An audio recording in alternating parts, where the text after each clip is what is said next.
श्रीमन्नारायणीयम् अथ तृतीयस्कन्धः चतुर्दशं दशकम् कपिलोपाख्यानः।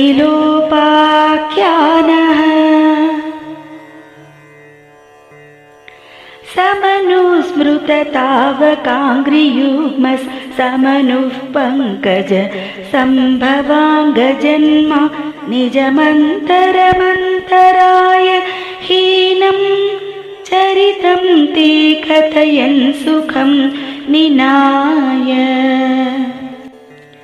समये खलु तत्र कर्तमाख्यो द्रुहिणच्छाय भवस्तदीयवाचा धृतसर्गरसो निसर्गरम्यं भगवंस्तामयुतं समाश्रिषेवे। गरुडोपरि कालमेघकम्रं विलसत्केळि सरोजपाणिपद्मं हसितोल्लसिताननौ विभो त्वं वपुराविष्कुरुषे स्म कथमाय। स्तुवते पुलकावृताय तस्मै मनुपुत्रीं दयितान्न वापि पुत्रीः कपिलं च सुतं स्वमेव पश्चात् स्वगतिं चाप्यनुगृह्य निर्गतो भूः। समनुशतरूपया महिष्या गुणवत्या सुतया च देवहूत्या भवदीरित नारदोपदिष्टः समगात्स्कर्थममागति प्रतीक्षम्। मनुनोपहृतां च देवहूतिं तरुणीरत्नमवाप्य कर्थमोऽसौ भवदर्चन निर्वृतोऽपि तस्यां दृढशुश्रूषणया दधौ प्रसादम्।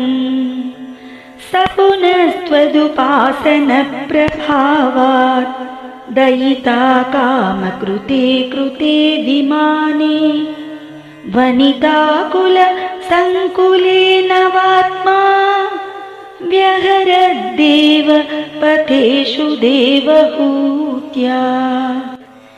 शतवर्षमथ व्यतीत्य सोऽयं नवकन्या समवाप्य धन्यरूपाः वनयानसमुद्यतोऽपि कान्ता हितकृत्वच्चननोत्सुको न्यवासीत्।